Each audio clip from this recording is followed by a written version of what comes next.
Hello दोस्तों, कैसे आप सभी। मैं हितेश आप सभी का स्वागत करता हूँ यूट्यूब चैनल ज्ञान विद्यालय में।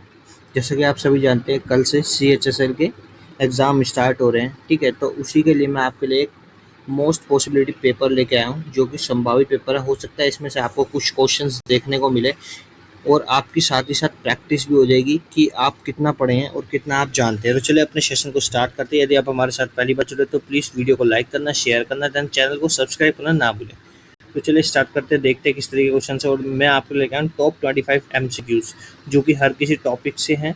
ठीक है, और दूसरा हर किसी सब्जेक्ट से साइंस का क्वेश्चन भी मिलेगा आपको देखना, ज्योग्राफी का भी मिलेगा, static GK plus political science plus current affair भी मिलेगा। तो चलिए सेशन स्टार्ट करते हैं।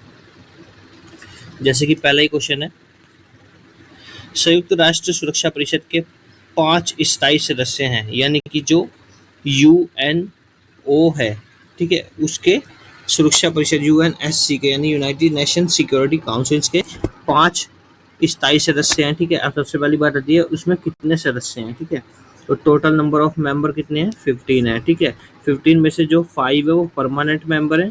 ठीक है, और प्लस 10 जो है वो कितने हैं, वो अनपरमानेंट है। अब बात पूछ रहा है वो कि परमानेंट मेंबर्स कौन से हैं। तो परमानेंट मेंबर्स कौन से हैं, ऑप्शन नंबर सी हमारा राइट हो जाएगा। क्यों? क्योंकि रूस, चाइना, रशिया और यूके और यूएसए जो है उसके परमानेंट मेंबर्स यानी कि स्थायी सदस्य देश है। ठीक है, अब इसको आप याद भी कर सकते हैं एक ट्रिक के माध्यम से।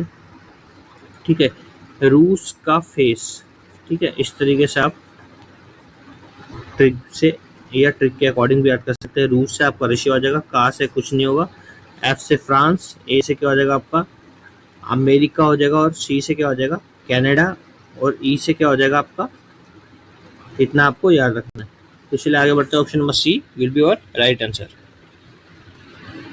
अगला क्वेश्चन है, सदीर किस नृत्य शैली का प्राचीन नाम है, यानी कि सदीर जो है एक शैली है। ठीक है, डांस फॉर्म है, वो कौन से डांस की डांस फॉर्म है। ठीक है, तो सबसे पहले बात आती है हमारे देश में, यानी कि भारत में कितने जो हैं क्लासिकल डांस को मान्यता दी गई है, 8 बेसिकली आपके क्लासिकल डांस हैं। ठीक है, अब बात आती है सदीर जो है किस नृत्य शैली का प्राचीनतम रूप है। तो किसका है वो, भरतनाट्यम का। इसी तरीके से आपसे पूछ लेगा सतरिया।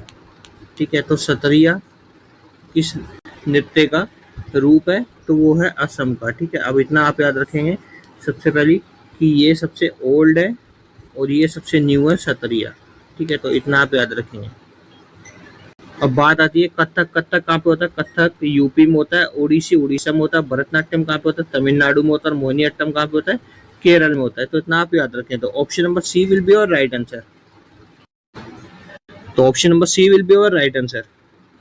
अगला क्वेश्चन दोस्तों, रेणुका झील स्थित है, यानी कि रेणुका झील आप सभी जानते हैं सड़ी जगह से कुछ भी पूछ सकता है। नदी के से शहर पूछ लेगा, नदी के किनारे बसे शहर पूछ लेगा, या तो आपसे एटॉमिक वो पूछ लेगा संयंत्र। ठीक है, न्यूक्लियर पावर प्लांट पूछ लेगा। इस तरीके से कोई भी क्वेश्चन पूछ सकता है, या आपके किसी भी कैपिटल की क्या पूछ लेगा, कैपिटल पूछ लेगा देश की, या करेंसी पूछ लेगा। तो इतना आपको याद होना चाहिए। अब रेणुका झील पूछ रहा है, जो कि लेक्स का टॉपिक हर किसी एग्जाम के अंदर इंपॉर्टेंट रोल निभाता है। तो रेणुका झील बेसिकली कहाँ है, रेणुका झील आपकी हिमाचल प्रदेश में। तो इतना आप याद रखेंगे। ठीक है, इसी तरीके से आपसे उत्तराखंड से पूछता है, उत्तराखंड में जिस भी झील के पीछे ताल लगा होगा, जैसे कि राकस ताल, ठीक है, देवताल, खुरपा ताल, तो ये सब कहाँ पाई जाती है, उत्तराखंड में पाई जाती है। तो इतना आप याद रखेंगे। और राजस्थान की कौन सी होती है, पिछोला, डिडवाना, ठीक है, पुष्कर, राजसमंद, जैसमंद और चिल्का उड़ीसा में पाई जाती है। ठीक है, तो इतना आप याद रखें। तो option number A will be your right answer. अगला क्वेश्चन है, गुट निरपेक्ष आंदोलन की स्थापना में शामिल नेता थे कौन कौन थे, marshal Joseph Tito, colonel Nasser और पंडित जवाहरलाल नेहरू। तो कौन सा आपका राइट हो जाएगा, option number C will be your right answer, यानी कि वो तीनों इसके अंदर उन्होंने स्थापना की थी और उनका अहम रोल निभाया था। ठीक है, तो option number C will be your right answer. अगला क्वेश्चन है, संतोष ट्रॉफी किस खेल से संबंधित है। सो संतोष ट्रॉफी जो किस खेल से संबंधित है, संतोष ट्रॉफी आपकी संबंधित है फुटबॉल से। ठीक है, तो option number B will be your right answer. अब बात आती है कि वो ट्रॉफीज के बारे में पूछ लेगा, हॉकी से आपको रिलेटेड ट्रॉफीज पता होनी चाहिए कौन कौन सी होती है, रंगा स्वामी ट्रॉफी, ठीक है, मर्मगुआ कप, ठीक है, इस तरीके से आप याद रखेंगे। और कौन सा होता है, अजलन शाह कप होता है। ठीक है, तो इतना आपको याद होना चाहिए। क्रिकेट की तो आप सबको बेसिकली पता हो, क्रिकेट की ज़्यादातर मोस्ट स्टूडेंट्स जो है जानते हैं, जैसे कि रणजी ट्रॉफी होगी, रंजीत सागर ट्रॉफी होगी, ठीक है, देवधर ट्रॉफी होगी, ठीक है। तो इतना आपको याद होना चाहिए। तो ऑप्शन नंबर हमारा बी राइट हो जाएगा यहाँ पे, ठीक है। अब अगला देखते हैं, जीआई टैग प्राप्त करने वाला पहला भारतीय उत्पाद कौन सा है? तो जीआई टैग प्राप्त करने वाला पहला भारतीय उत्पाद कौन सा है? दार्जिलिंग की चाय। अब बात आती है इसको कब मिला था, तो इसको मिला था 2004 में, ठीक है। तो इतना आपको याद होना चाहिए। अब हैदराबादी हलीम डिश को मिला है, ठीक है, अल्फांसो आम को मिला है, मगही पान को, सबको मिला हुआ है, ठीक है। अब बात आती है कि सबसे ज्यादा अभी रिपोर्ट आई थी, सबसे ज्यादा जीआई टैग किसको मिले, तो कौन सी स्टेट को मिले? यूपी स्टेट को मिले। तो इतना आपको याद होना चाहिए। हाथरस की हींग होती है, ठीक है, आपसे कुछ भी पूछ सकता है। और नागस्वरम पेटई वो कहाँ का है? तमिलनाडु का। तो जीआई टैग का मैंने एक सेशन बना रखा है, आप प्लेलिस्ट में जाके चेकआउट कर सकते हैं, ठीक है। तो option number D will be your right answer. प्रसिद्ध पुस्तक a better India a better world किन के द्वारा लिखी है? तब a better world a better India किसके द्वारा लिखी गई है? Option number B N R. Narayana Murthy ji के द्वारा लिखी गई है। निम्नलिखित स्थानों में से कहाँ शोम्पेन जनजाति पाई जाती है? अब ट्राइब्स के क्वेश्चन भी आजकल देखने को मिलता है एग्जाम के अंदर, ट्राइब्स का भी आपको पता होना चाहिए। तो ट्राइब्स सबसे पहले बात आती है कि शोम्पेन जनजाति कहाँ पाई जाती है? शोम्पेन निकोबार आइलैंड पे पाई जाती है। और इसी के साथ एक और आपको याद होनी चाहिए, जारवा ट्राइब्स, ठीक है। तो जारवा टाइप्स भी कहाँ पाई जाती है? अंडमान निकोबार आइलैंड पे पाई जाती है। अब बात आती है कि मेघालय की आपसे पूछता है, सिक्किम की पूछता है, तो मेघालय को कौन सी होती है? जयंतिया, गारो और खासी। सिक्किम की कौन सी होती है? भूटिया और लेपचा। तो इतना आपको याद होना चाहिए। तो option number B will be your right answer. Gul e नगमा पुस्तक के लेखक कौन है? तो गुल ए नगमा पुस्तक के लेखक कौन है? Option number A will be your right answer, यानी कि फिराक गोरखपुरी जो है हमारे गुल ए नगमा पुस्तक के लेखक हैं। तो option number A will be your right answer. Bharat में पंचायती राज व्यवस्था कब लागू की गई थी? अब बात आती है पंचायती राज व्यवस्था कब लागू की गई थी? 1959 में। आपको पूरा याद होना चाहिए, ठीक है। कब हुई थी? 2 अक्टूबर 1959 में, ठीक है। और कहाँ पे हुई थी ये भी पता होना चाहिए, तो राजस्थान के नागौर डिस्ट्रिक्ट के अंदर, ठीक है। तो इतना आपको याद होना चाहिए। अब बात आती है जो पंचायती राज व्यवस्था त्रिस्तरीय जो व्यवस्था थी वो किसके अंतर्गत ली गई थी, ठीक है। अब जैसे कि आप सभी जानते हैं, एक अशोक मेहता समिति और बलवंत राय समिति है। तो बलवंत राय समिति जो है वो त्रिस्तरीय थी और अशोक मेहता समिति वो द्विस्तरीय। तो इतना आपको याद होना चाहिए, ठीक है। तो option number C will be your right answer. जनहित याचिकाओं की शुरुआत किसके द्वारा की गई थी? तो जनहित याचिकाओं की शुरुआत किसके द्वारा की गई थी? ऑप्शन नंबर सी न्यायिक पहल द्वारा, यानी कि बाय जुडिशियल इनिशिएटिव। अर्जुन पुरस्कार पाने वाले भारतीय महिला थी, यानी कि प्रथम भारतीय महिला जिसने अर्जुन पुरस्कार प्राप्त किया, तो कौन है? Ann Lumsden. Option number B will be your right answer. अगला क्वेश्चन है सुमेलित नहीं, यानी आपको बताना है कौन सा इसमें से मैच नहीं कर रहा है, ठीक है। तो अब देखते हैं, नरोरा उत्तर प्रदेश में पड़ता है। रावट भाटा, ये देखो हमारा ऑप्शन मिल गया पहले ही, फर्स्ट ऑप्शन है कि रावट भाटा जो है वो कहाँ पड़ता है? राजस्थान में, ठीक है। और कैगा कर्नाटक में, कुडनकुलम तमिलनाडु। तो option number A will be your right answer. अगला क्वेश्चन है ग्रेनाइट सिटी के नाम से जाना जाता है, तो ग्रेनाइट सिटी के नाम से कौन सी सिटी जानी जाती है? ऑप्शन नंबर ए एबरडीन, ठीक है। तो एबरडीन जो है ग्रेनाइट सिटी के नाम से जानी जाती है। तो option number A will be your right answer. अल्पसंख्यकों के हितों की सुरक्षा पर किस अनुच्छेद में प्रावधान किया गया है? तो अब देखिए आप, एक आर्टिकल का क्वेश्चन आ गया है, ठीक है। तो आर्टिकल्स का टॉपिक जो है बहुत ही इंपॉर्टेंट होता है हर किसी एग्जाम के अंदर। और यदि आपकी 5 शिफ्ट्स है एक दिन के अंदर, तो 4 शिफ्ट्स में बेसिकली या 5 शिफ्ट्स में भी मोस्टली देखने को मिल सकता है आर्टिकल का क्वेश्चन। तो आपको सारे आर्टिकल्स कवर करके जाने चाहिए, ठीक है। तो अब पूछ रहा है कि अल्पसंख्यक के हितों की सुरक्षा पर किस अनुच्छेद में प्रावधान किया गया, तो कौन सा होना चाहिए? अब सबसे पहली बात आती है आर्टिकल 14 किससे संबंधित है? तो आर्टिकल 14 जो है राइट टू इक्वालिटी, यानी कि सबको एक समान समझना, ठीक है। 19 किससे हो जाएगा? 19 में स्वतंत्रता का अधिकार हो जाएगा आपका, राइट टू लिबर्टी, ठीक है। और 19 ए पार्ट होगा या 19 फर्स्ट होगा, तो इसमें 6 प्रकार की स्वतंत्रता की गई है, ठीक है। भाषण व अभिव्यक्ति आपको सारी याद होनी चाहिए। 29 जो है हमारा क्वेश्चन का राइट आंसर हो जाएगा, जो कि किससे संबंधित है? अल्पसंख्यक वर्ग, ठीक है। और अनुच्छेद 32 जो है वो किससे संबंधित है? संवैधानिक औपचारिक अधिकार, जिसे बी आर अम्बेडकर जी ने क्या कहा है? थर्ड कॉन्स्टिट्यूशन, ठीक है। तो इतना आपको याद होना चाहिए।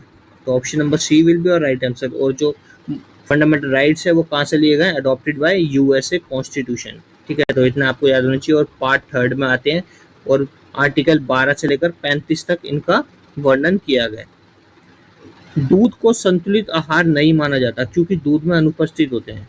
तो इसका आंसर क्या हो जाएगा आपका, दूध को जो है प्रॉपर बैलेंस डाइट नहीं माना जाता है क्योंकि इसमें एब्सेंस होती है, यानी कि किसकी अनुपस्थिति होती है, कैल्शियम और विटामिन सी की। तो इतना आपको याद होना चाहिए। तो option number C will be our sorry iron और विटामिन सी की कमी होती है। तो option number B will be our right answer. मैंने आयरन ही देखा, विटामिन सी देख के लगा। ठीक है, तो ऑप्शन नंबर बी हमारा राइट हो जाएगा। अगला क्वेश्चन है, किस तत्व की कमी से फीका, ठीक है, ओस्टोसियस रोग होता है। तो किससे होता है, ऑप्शन नंबर ए फॉस्फोरस से होता है।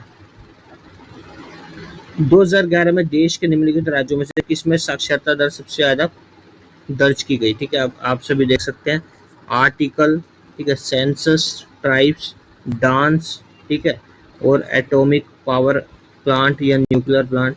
तो इन सब के क्वेश्चन देखने को मिल रहे हैं। ठीक है, तो ये आपको सबको कवर करके जाने हैं। ठीक है, और एक आपका त्योहार और उत्सव से भी क्वेश्चंस आ सकते हैं। अब पूछ रहा है कि सबसे ज़्यादा हाई लिटरेसी रेट किसका है, जो भी यहाँ पे स्टेट्स के नाम दिए रखे हैं। तो सबसे ज़्यादा हाई लिटरेसी रेट किसका है, केरला स्टेट का है। और यदि यहाँ बात आती केरला की जगह कुछ और होता, मिजोरम होता, तो आपका ऑप्शन कौन सा राइट होता, मिजोरम होता। ठीक है, केरल की जगह यदि मिजोरम होता तो मिजोरम राइट होता अकॉर्डिंग टू द क्वेश्चन। ठीक है, तो option number D will be our right answer. अब बात आती है भारत की हाई लिटरेसी रेट कितनी है, तो कितनी है ये भी आपको पता होना चाहिए, 70.404%। तो इतना आपको पता होना चाहिए। 1872 में सर्वप्रथम जनगणना की गई थी लॉर्ड मेयो के शासनकाल में, और 1881 में लॉर्ड रिपन के शासनकाल में की गई थी, जो कि रेगुलर सेंसस जिसे बोलते हैं। तो इतना आपको याद होना चाहिए। निम्नलिखित में से कौन सा स्तूप स्थल उत्तर प्रदेश राज्य में स्थित है, कौन सा है, ऑप्शन नंबर सी बरहुत। देश का सबसे गहरा बंदरगाह कौन सा है, देश का सबसे गहरा बंदरगाह कौन सा है, विशाखापट्टनम। ठीक है, और इसे लैंडलॉक्ड क्या कहा जाता है, पोर्ट भी कहा जाता है। तो इतना आपको याद होना चाहिए। अब तूतीकोरिन कोचीन कलकत्ता हुगली नदी के किनारे है। ठीक है, तो इतना आपको याद होना चाहिए। ठीक है, पूछता है कि भारत का सबसे नंबर 1 पोर्ट कौन सा है, तो मुंबई। ठीक है, तो इतना आपको याद होना चाहिए। और कंप्यूटराइज्ड पोर्ट कौन सा है, एन्नौर। तो आपको ये सब पता होना चाहिए। तो option number D will be our right answer. अगला क्वेश्चन है, भारत रत्न पाने वाले सबसे युवा शख्स कौन बन गया। तो भारत रत्न पाने वाले सबसे युवा शख्स या सबसे युवा पर्सन कौन बन गया, यंगेस्ट पर्सन सचिन तेंदुलकर। ठीक है, तो इतना आपको याद होना चाहिए। Option number A will be our right answer. अब बात आती है इसकी स्टार्ट कब हुई थी, स्टार्टिंग 1954। ठीक है, 1954 में सर्वप्रथम भारत रत्न पुरस्कार प्राप्तकर्ता कौन है, तो डॉक्टर सर्वपल्ली राधाकृष्णन। ठीक है, 1954 में 3 व्यक्तियों को दिया था, डॉक्टर सर्वपल्ली राधाकृष्णन, और किसको दिया था, सी.वी. रमन। ठीक है, और चक्रवर्ती सी राज गोपालाचारी। तो इन तीनों को दिया गया था। ठीक है, तो इतना आपको याद होना चाहिए। और 2019 के भी पूछता कई बार, तो 2019 में किस किस को दिया गया था, भूपेन हजारिका, नानाजी देशमुख और प्रणब मुखर्जी। तो इतना आपको याद होना चाहिए। और अभी रिसेंटली 2024 में किस किस को मिला है, 49 वह किसको मिला, कर्पूरी ठाकुर, जो कि बिहार के फॉर्मर सेकंड सीएम थे। तो इतना आपको याद होना चाहिए। तो option number A will be our right answer.